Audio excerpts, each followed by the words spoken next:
Hey there, Mr. Redder here. Welcome back to another episode of r/entitled People Stories. Our first story we'll be reading today. My new employee, 24, female, refuses to do her job. Unfortunately, she ends up learning the hard way. After that, am I the jerk for kicking my mom out of my house because of how she reacted to her partner not liking my wife's chili?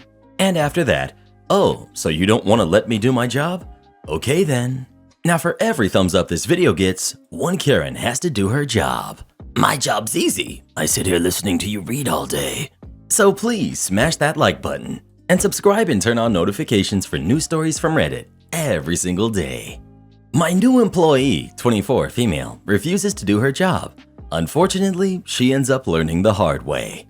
Hi all, I'm 40, male, a senior designer of a very small company. I've been overwhelmed with work, and about 6 months ago, we hired someone to be my junior. I'm not technically her boss, but as her senior, I basically act as a substitute for one. I was a little suspicious of this girl, who's 24, because she seemed to have different experience than someone who would have wanted to apply for this role. She majored in UI/UX, but we had a lot in common and she seemed friendly. I used to work as a team lead for a game design studio and managed a bunch of younger employees who kind of saw me as a team dad, and she reminded me of the kids who used to work for me there.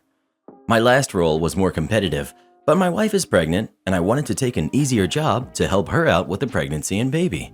I wanted to ease her into things, but apparently she had some training scheduled for UI/UX person during her downtime.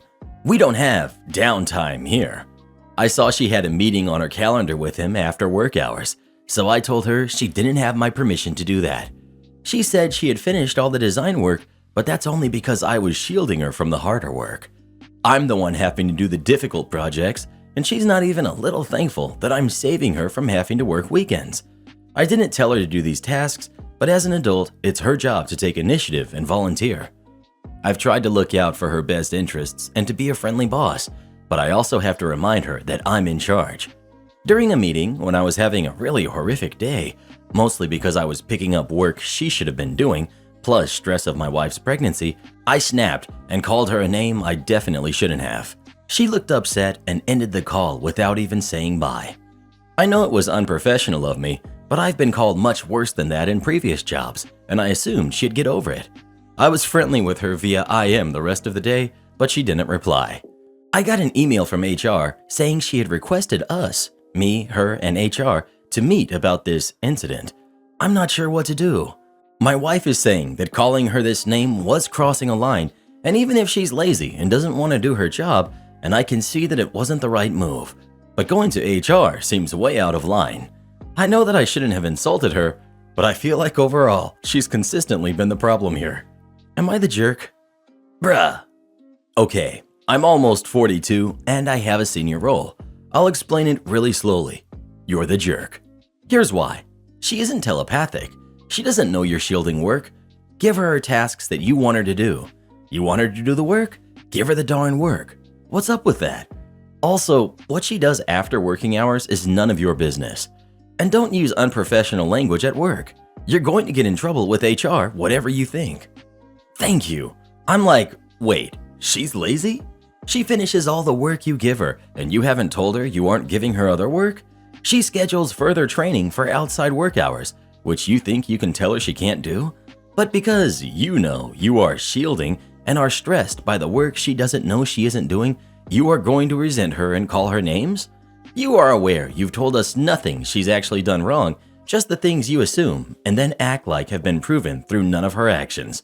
There is literally no reason for a boss to call an employee a name like that, ever. Even if she had done none of her work and had been lazy, it's still not justified. But also, that's not even what happened. And by the way, you aren't withholding work because you gave her work and she couldn't do it. You are withholding work because you decided from looking at her that she'll fail at it, and you aren't even going to inform her of what she should be practicing for you to be able to give her more work. I'm starting to wonder if the last group of younger people under you called you a dad in the endearing way, or if they meant it in an overly controlling, judgmental, disciplinarian way. You're the jerk. Am I the jerk for kicking my mom out of my house because of how she reacted to her partner not liking my wife's chili? My mom and I have just come off of a 3-year estrangement. Her and my wife hated each other from day one, just really clashed, and my mom was going through some stuff in her personal life and acting out. We mutually agreed it wasn't fixable and we should go our separate ways. I recently reconnected with her at a party and told her that I wanted to try to fix things. My wife supported this. My wife is with someone I'll call Rob. I'm pretty sure they are engaged, but to be honest, not 100% sure. We've seen my mom a couple of times since reconnecting, and I can tell she is really trying. She seems extremely anxious and too nervous to talk, so we are taking it really slow, but I do believe that is her trying. Recently, we invited my mom and Rob over. My wife was making chili in the crock pot, and it was done, but we weren't ready to eat. She had some tortilla chips and said she likes dipping it in the chili and invited them to have some while we waited. Rob took some and gagged. I don't think he did it on purpose, and he seemed embarrassed, but my wife's chili is very sweet. She uses maple syrup, chocolate powder, cinnamon, and brown sugar. My mom laughed, which upset my wife because she's always been smug about not thinking my wife is a good cook. I could see my wife getting annoyed and snapped at my mom. Rob looked kind of ill and excused himself. My mom stood there for a minute in silence and then bolted after him and started banging on the bathroom door and demanding to be let in. He was ignoring her and she started freaking out and said she wanted to be hugged. She has some anxiety and PTSD related stuff and he is her comfort person. Just as I got to the door to tell her to stop banging, Rob let her in and I heard their conversation. Rob was saying that they had to get out of here because he can't eat that chili. My mom was kind of teasing him about, "Aw, you didn't like it?" and telling him she served it with rice with raisins and sugar and a maple sauce. A lie. And he said it tasted like dog food with sugar and he was going to have nightmares. I saw red and my mom was laughing. It just brought me back to how smug she used to be and how she looked down on us. When they came out, I told her to leave. My mom got really quiet again and said it was creepy that I was standing outside of the bathroom door. She said she's been trying and she feels I'm looking for reasons to hate her. I told her to just go because I was too emotional to talk to her. She left willingly, but Rob told me I can't just nitpick and kick her out and then think she is going to want to continue to put work into this relationship. Yowza canowza! All I got from this is the most jacked up chili recipe ever. Everyone sucks here. Sorry, but your wife is a bad cook. Just accept it. It was so bad, a man who was trying to be polite couldn't help but gag. That doesn't make her the jerk, but her being a jerk about it when people don't like her cooking is. I mean, either she is a genuinely bad cook or she intentionally sabotaged the chili just so she could act outraged when people don't like it. Take your pick. Your wife threw an absolute tantrum before anyone had done anything wrong, which you did nothing to address and upset the guest, who then behaved like a dramatic nut herself.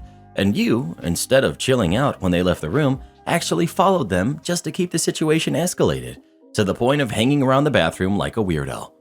Everyone in this story except for Rob acted like an absolute baby, and all of this over some bad chili. Y'all have some serious growing up to do. Cooking classes might be a good idea too. Edit. I may have misread the post. I read that the wife snapped at the mom, but it has been brought to my attention it may have been the OP who did the snapping. And while snapping at someone isn't an absolute tantrum, absolutely no rude response was warranted at all. And I also believe, given the mom's reaction, that calling whatever happened snapping at her was an understatement. That chili recipe sounds super gross. Brown sugar and maple syrup and chocolate? We're cooking beans here, not brownies. People who go for unique versions of classic dishes need to understand that some people aren't going to like their new interpretation and take it in stride when people don't like it. That said, Mom and Rob are definitely jerks for the way they acted. I like my food on the sweet side sometimes, but wow, I'd never do any of that. Maybe a little brown sugar could go in chili, I still wouldn't. But what absolute maniac adds chocolate of all things? I wonder if OP's wife even knows what chili is. This is the kind of thing someone would come up with if they only saw a picture of chili, having never tasted or smelled it, and guessed at the ingredients after binge-watching Cake Wars. I don't think Rob was a jerk. I'd probably gag at that too. I don't think he could help it. I'm just hoping he doesn't have diabetes. Well, who do you think is the jerk? OP or his mom? Please let us know. I was actually quite hungry before we read that story. Now my appetite is just ruined. Oh, so you don't want to let me do my job? Okay then. I'm currently working at a small office doing customer service to finance uni. Last summer, I got assigned with a new superior when my old one went on maternal leave. Mind you, at this time, I had been doing my job for close to 2 years. Every colleague said that I was doing a great job. My error quota was really low and so on. My primary task is answering the phone to help customers with all different kinds of questions they have. Secondary tasks include handling the mail, checking application forms, etc. If I don't know an answer, I'll transfer the customers to the next level support, which is really just my colleagues without a fixed term contract. The guy I was assigned to is the most aggressive, micromanaging dude one could imagine. He insisted on sitting next to me for a 6-hour shift to supervise how I talk to people. Pretty sure that was illegal since he could hear every customer call with me. Since that made me incredibly nervous, and I told him that, I was very careful and hesitant with my support on that particular day. Other colleagues told him about how satisfied they were with my work, but he still decided that I was too incompetent to give out qualified answers beyond first-level support. Well, that's how my new superior decided that I wasn't good enough at my job and forbade me to give out information on my own without double-checking with the next-level support, in this case, him and some other colleagues first. Let's just say that in my pettiness, I have redirected every phone call that falls into his domain straight to his phone for the last few months. His call quota went up from roughly 2 to 3 calls a shift to about 20. Whenever he's not in office or doesn't pick up his phone, every customer gets his work mail address so he can answer stuff properly, since I am too incompetent to give out answers I have known by heart for 2 years. Oh, and since he also forbade me to do things simultaneously, like answering the phone while working through application forms, etc., because that would increase my error quota, never happened. I have collected a nice amount of overtime. Overtime hours aren't paid out where I live, meaning you have to take days off to get rid of them.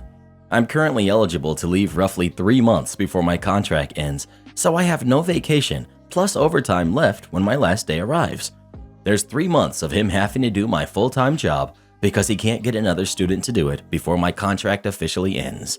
Edit. Forgot to mention that I do my thing with him and him only. Whenever a call falls into the domain of other coworkers, I still do my job as usual. Am I the jerk for going on vacation when my daughter had a broken leg?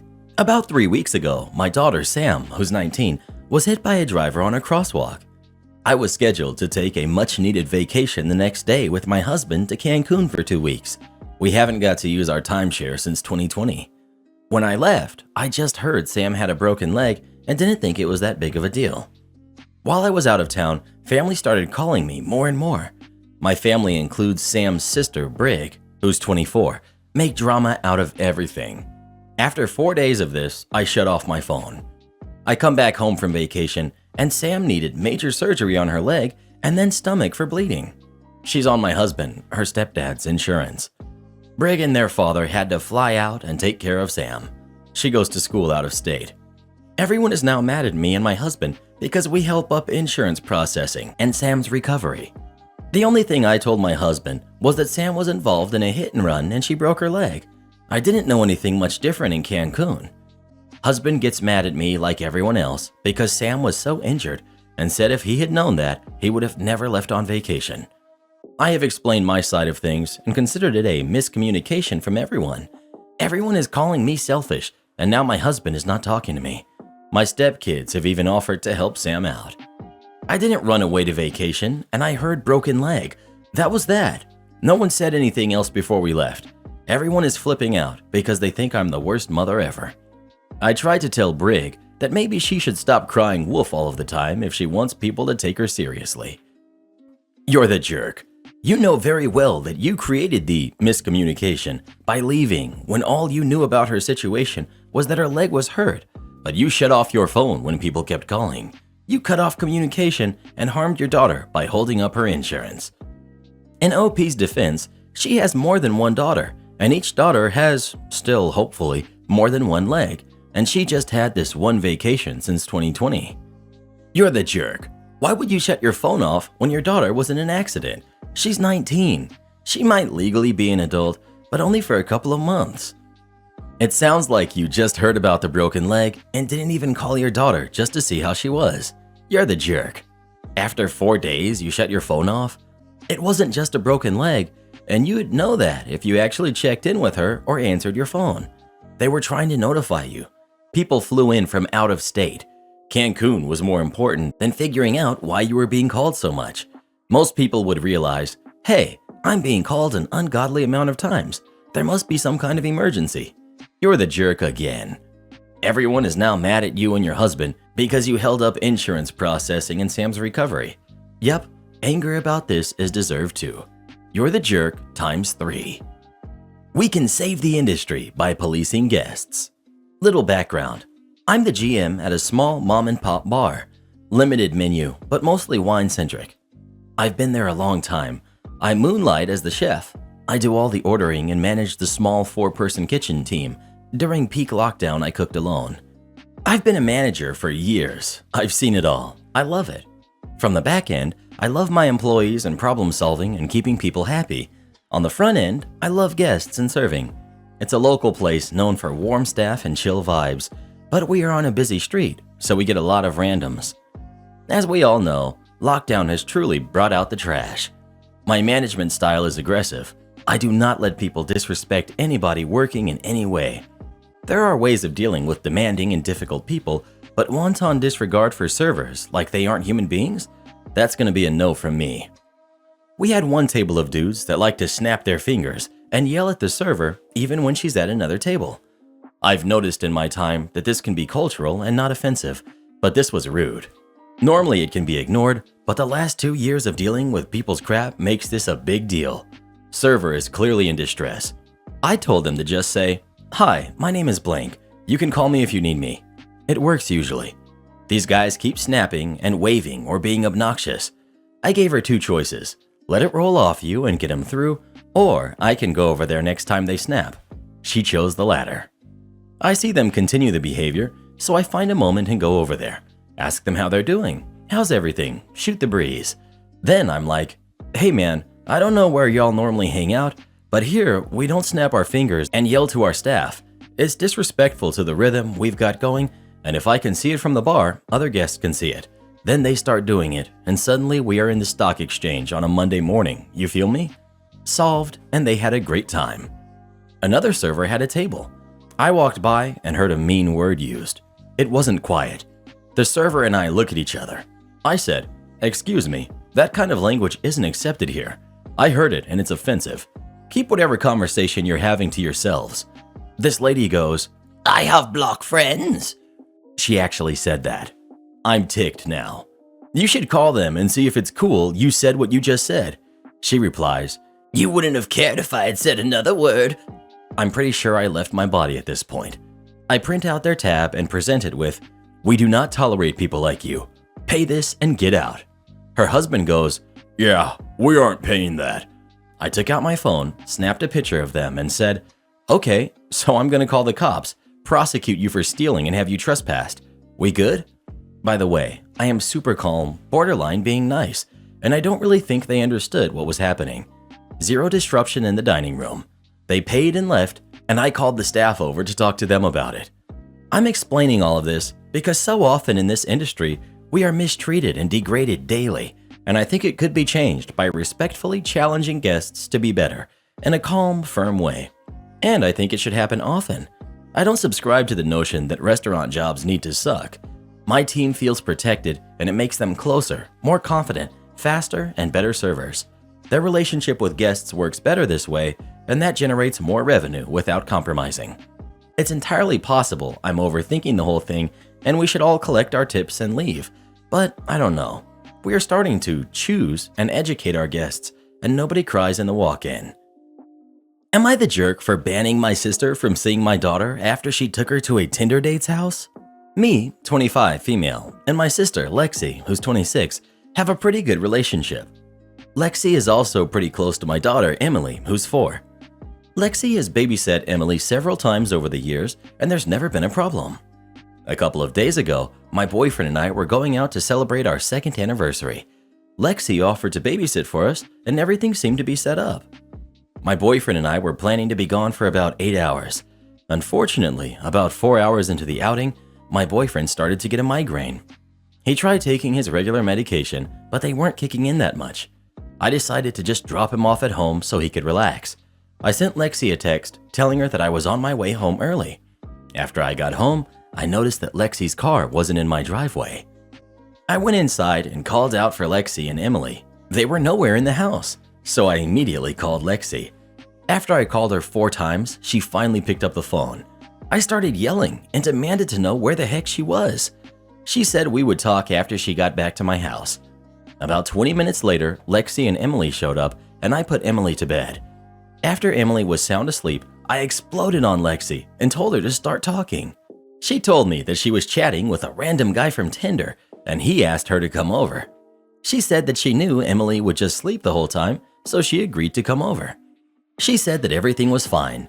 Emily just ate some snacks and went to sleep in the guy's spare room. I completely lost it. I told her that she was an idiot. I asked her how she could do something so reckless. She got mad and told me it wasn't a big deal. She would never let anything happen to Emily. I told her that she had no right to take my daughter to a random person's home. She said that she can read people, and she knew that this guy wouldn't hurt anyone. I told her that she's nuts, and she put my daughter in God knows how much danger. I told her that I can no longer trust her and that I never want to speak to her again. I also told her that she's never allowed to see Emily again. She started crying and said that I'm overreacting to the whole thing. I told her that I paid her to protect my daughter, not endanger her so she could go have fun. She continued to cry and beg, but I eventually kicked her out. My mom says that even though Lexi messed up big time, I still overreacted. My mom says that I should reconsider separating Lexi and Emily because they're family. Am I the jerk? Not the jerk. Your sister is never to be trusted with her again. Next. Am I the jerk for not giving my coworker a ride home after closing? I, 17 male, started working at a grocery store 4 to 5 months ago. I get along with my manager and coworkers and somewhat enjoy my job, other than a few jerks that come in here and there. I work as a cashier, and there's this one girl who's 17 that's always scheduled with me. She talks to me the most and always wants to hang out with me and do everything with me, and even wants to take her break when I do.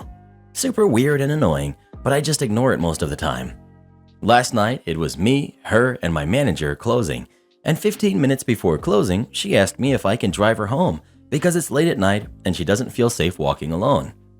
I tried telling her multiple times that she lives a little too far, and my father would lose his crap if he found out I let a girl in my car.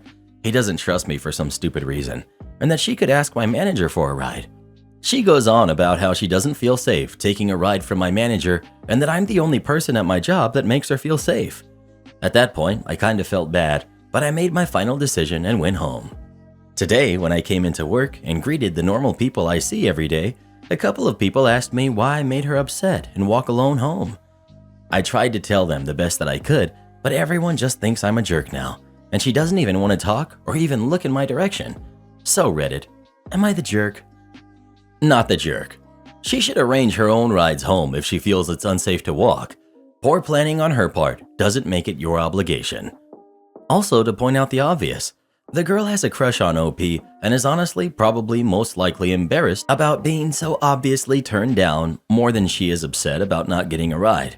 Still not the jerk, but just wanted to point out why she's most likely acting differently and that this may have changed their relationship because she'll no longer be clamoring for his attention and pushing to hang out.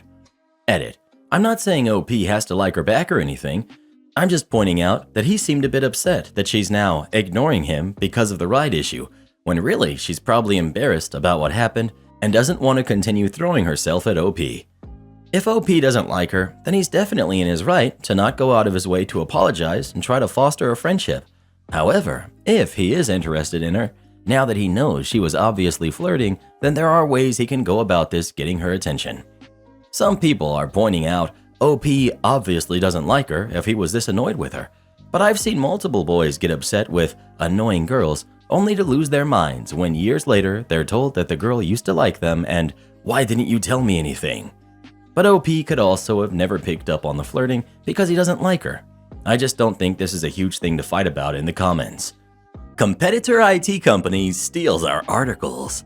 I owned an IT company, we'll call it UberTech, that strictly manages business networks, no website development, graphics, etc. One of my employees was tackling an interesting support request with instructions for making changes to a company's website. This happens from time to time when a customer gets confused with their various tech vendors or assumes that we provide all tech-related services. Being in earshot, I can tell that my employee's call was quickly escalating with a frustrated person on the other end, and he has already offered to pass the call off to his manager. Me. Uber Tech, how can I help you? Angry website owner. Web owner. I want to know what's going on here. I don't know who you are. I don't know why you're calling me. And I don't know why you have my support information. Me. Sir, to be honest, I don't know who you are, why we are calling you, and why we have your support information either. But together, I think we can figure this out. I understand that you have a website and made a request for some changes. Who hosts your website? Web owner. Derp Company. On their support website, there are instructions to send support requests. I followed them, and now I have you calling me with my support information. Me. Sir, I definitely want to get down to the bottom of this. We do not even offer website services. If you would please work with me, I'm sure we can get an answer. What I want to do is have you share your screen with me and then show me what you did to request support. I had him run our remote control software. He then proceeded to navigate to DerpCo's support website, support.derpco.com, navigated through the customer self-service pages to a knowledge base article on how to submit a support. He pulled up this specific knowledge base article, and I was staring at a verbatim copy of an article that I had written on our own website. There were no changes to the article, including the step to email your support request to, and it was my company's email address right there. Me. Thank you for taking the time to show me this. I think I found the problem. Notice the email address in the instructions. It's telling you to email ubertech.com. That's us. Now, please allow me to show you something. I then scrolled down to the bottom of DerpCo's plagiarized support article and noted the creation date, 2007. I then navigated to our company's support website, support.ubertech.com, and navigated to our own matching article. We both confirmed that it was the same article, and I showed him the creation date of our article, 2005. Web owner. Oh, look at that. Me. I think it's safe to say that DerpCo has stolen our content, did not even update the instructions, misleading you to send the support request to us. Web owner. I'm sure you have a few things to take care of with DerpCo. I would appreciate it if you do not mention us when you call them. Me. Of course, sir. Thank you for your time with this. I immediately searched DerpCo's support website looking for more of our stolen content, found a total of 5 articles, and promptly printed them out and saved copies as PDF. So what to do in this situation? Do I call the owner of DerpCo? This is a small town, so I needed to be clever and not taint my own image. How do I get revenge? Hire a lawyer? Leave the articles as is and hope more support requests come to us that can bring us business? Revenge unleashed. No, I wrote a press release. News release, release date for immediate release. Title, Uber Tech endorsed by local competitor. I got some great kudos from local businesses. One client in particular was rolling. 2 days later, I get an email from owner of DerpCo. I would appreciate it if you were to remove the press release from your website. This is a small town, and it is just not good business. I went to their support site and still found 3 articles from our company. I wrote back and told them that I would be happy to do so, but there are at least still 3 articles on their support site that need to be removed. 2 days later, I got another email confirming the articles were removed.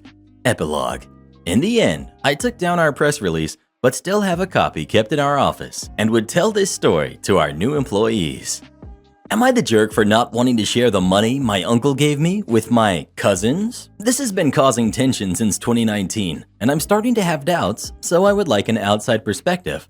So, I, 27 male, had an uncle who was smart and a successful man in the corporate world. He married my aunt, his college sweetheart, a couple of years after they graduated because she got pregnant. She went on to have 2 more kids, and since my uncle made good money, she became a stay-at-home parent. My aunt was kind of stuck up and put a lot of value into looking good and material possessions, and raised my cousins, Brad, Jessica, and Lauren, 29 male, 26 female, and 23 female, to be the same. Brad would always brag about the latest and coolest things that he would get, while his sisters looked down on other members of the family for not having as nice clothes or houses as them, but would do it in a Regina George kind of way, so they could argue that it wasn't intended as an insult and would do a sorry, not sorry type of apology if pressured to. A lot of us didn't really care for their attitude, and only really tolerated them for my uncle. Well, in 2019, a bomb dropped, and my aunt was having an on and off affair with some guy she knew in high school. My uncle did a DNA test twice, and none of his wife's kids were biologically his. Brad and Lauren were the on and off guy's kids, and as far as I know, Jessica's biological dad is unknown. My uncle was heartbroken and furious and ready to divorce, but because his wife never worked during their marriage and there was no prenup, he was basically done for. My aunt knew this and showed no remorse. According to my uncle, she was basically like, "Either you stay and get over it, or I take everything you have."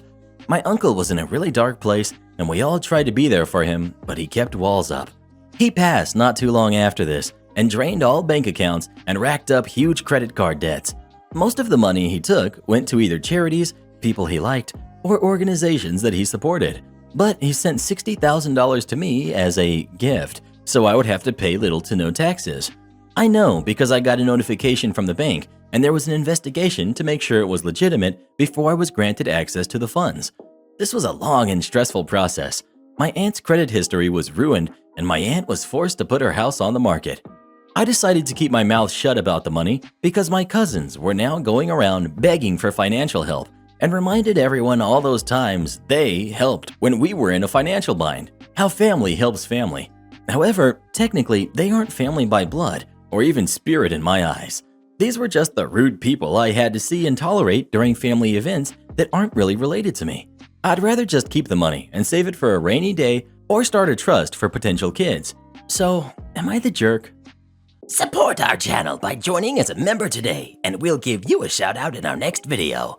Or come watch this video next. You won't believe what Karen does in that one.